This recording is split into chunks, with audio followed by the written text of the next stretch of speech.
Hello, welcome to Music is a Day Job. I'm your host, Sean. I'm also the CEO of Concert. Concert is an artist accelerator app that takes artists from opener to headliner to on tour and gives the fan the best experience in live music from independent artists. So today the question was how to promote your live show.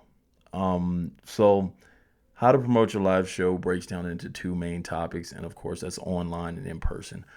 Now the first thing, of course, online everyone's gonna talk about because a lot of people do it is ads. I'm not big on ads, but my business partner, he's pretty big on ads, and I feel like it possibly works when you do pixels, and I don't know if that's the correct terms of how to do that, but I know the pixels who I guess it takes like the people that have already come into like different places onto your like website or whatever like that, and it retargets those people and it makes sure they get the information that you're having a show or whatnot, and those are people who are already interested in you, and it just retargets. So as it grows, you can constantly retarget. Now I'm not really big on ads. Of course, if you're going to do ads, make sure that you pay attention to the things that actually attract people to wanting to come to your show. Like, so you have to be mindful of what the ad does. Like, and there's things on YouTube that you can go look up and how to attract people with your ads, like the colors and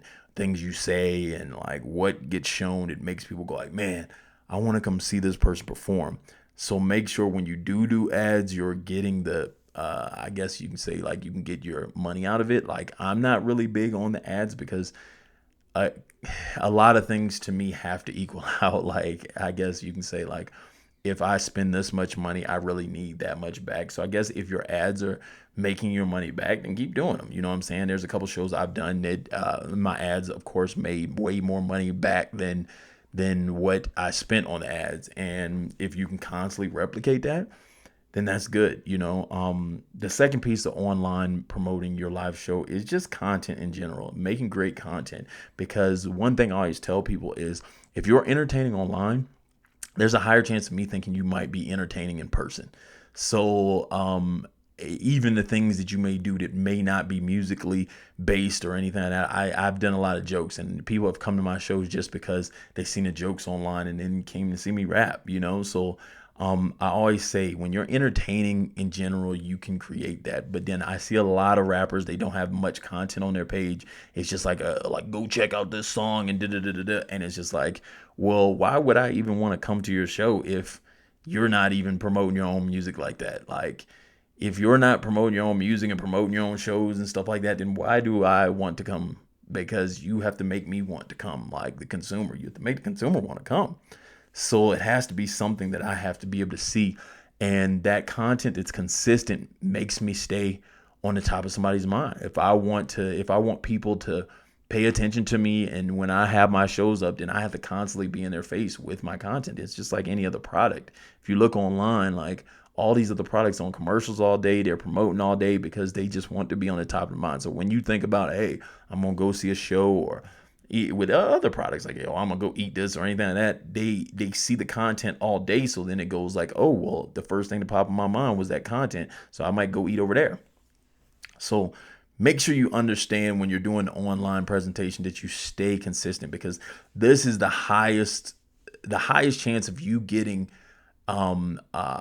impressions of people seeing you all the time. Because whether you have a job or whether you are at home or whatever like that, you're not in that many people's faces. So then this gives you a vast audience that you can constantly stay in front of all the time. Now the next one is in person. And now in person, I always tell people there's multiple there's two ways, but this is probably, I know my business partners don't be mad at this, but this to me is the most efficient. Like, this is the most efficient because when you are in person, it gives a different touch with people wanting to come see you again and everything like that. Now, back in the day, we used to do flyers. So I grew up in a time where you had to do hand to hand combat with the flyers, and that was one of those things that was it's very hard and tedious, but the thing was is that it had a big turnover because you were just up next to people giving them the flyers, and whether they kept them or threw them away or whatever, it is what it is. But you had a high turnover rate comparative because you find out a lot of people don't have anything to do tonight, or they don't have they haven't been to a show in a while, or they're excited because they just met a new musician and stuff like that. And it's actually kind of surprising because I remember we flew to San Diego and we had a show in San Diego, and out here in Colorado, like the flyer grind was reckless out here. Like we was ruthless with the flyer game. Like I'm talking about like every weekend we'd be out giving out flyers, like probably like 1,000 flyers. We get companies to pay for them because we'd have them put their logos on there, and then we go give out the flyers. So then the companies are like, cool, like we give you $100, $200 to print these up, whatever. 60, I think it's like $60 for 1,000 or whatever. I don't even remember the numbers, but it was like I think it was 60 for 1,000. And then like they be quick to do it because then they get their logo on there, so they get seen too. Now inside of that, we went to San Diego, and they weren't heavy on the flyer game. And so at that time, we just went and we started giving out flyers, and people were just shook up like, well, oh my God, like, yeah, I'll come because they're getting the opportunity to go to things that they would have never seen or never been invited to. And at that time, we were headlining a place in the Hard Rock Hotel, I think.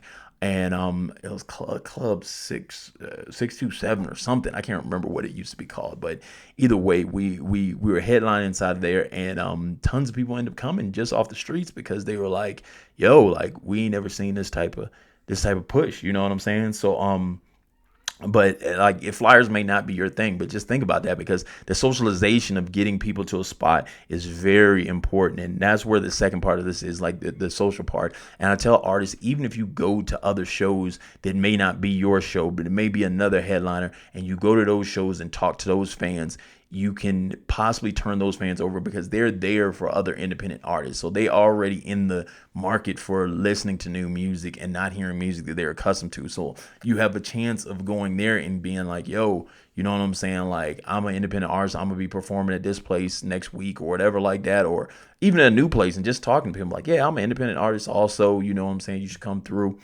Going to the clubs, going to the mall.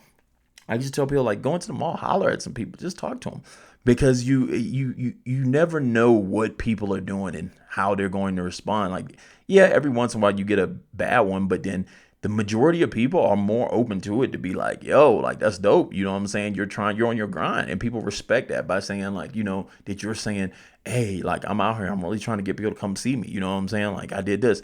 I've seen people play the music for people. They play the music, give people just a little sample of the music. If you got a number one, if you feel you got that dope of a song, then just play it for people, see how they respond, and be like, yo, I'm gonna be performing over here. You should check this song out, and then play it for them and see how they respond. A lot of people will take the time to do that, and like just being creative inside that to get people to know that you have a show is like the creativeness, I think, is what really brings people personally, because then they kind of go like, oh, like this kid is really on the grind, like they're really trying to make it. So then they respect that from the ground up scenario, and just don't get online and like just spam tons of people. Like that's the lazy route. Like people don't respect that. People respect when you show that hard work to be like, yo, I'm just really trying to get people out. And now I'll give you another secret. I give you this. Now this is the secret right here. This is the secret right here. Now if I know, let's say, if I know the promoter, and you can even with my business, like if you came to me and said this, I'm 100% down. Like let's say I'm already like I'm up to 30 fans. Yeah, 50 fans, 30 or 50 fans, whatever. I'm there. I know what I'm doing. I know I got like some fans and they're going to come pay whatever like that. They're going to buy tickets and stuff like that. But then I need to get 20 more. I need to get 20 more fans. But I'm not feeling like they're going to buy tickets, but I know I can turn them over if they see me go, if they see me rock.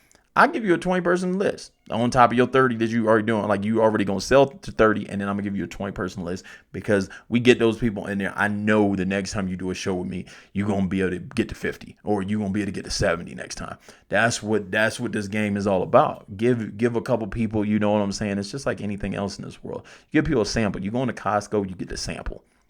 You get that little bit of sample, and then that might entice you to buy the product. And that's all this is. It's giving a little sample. So then, hey, I'm gonna put some people on the list. I'm gonna put some people on the list. I be having some decent lists. Like I be having some big lists. But see, I know like in Denver, I'm gonna bring like 300 people. So if I got 300 people that bought tickets, then I know I'm gonna put like 100 people on the list.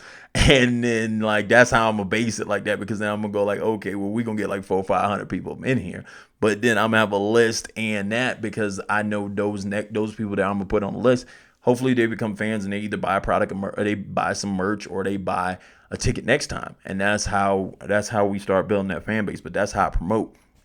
So understand those two things, online and in person, understanding how much you need to do it each to be successful in what you want to do in building your show and making your show successful.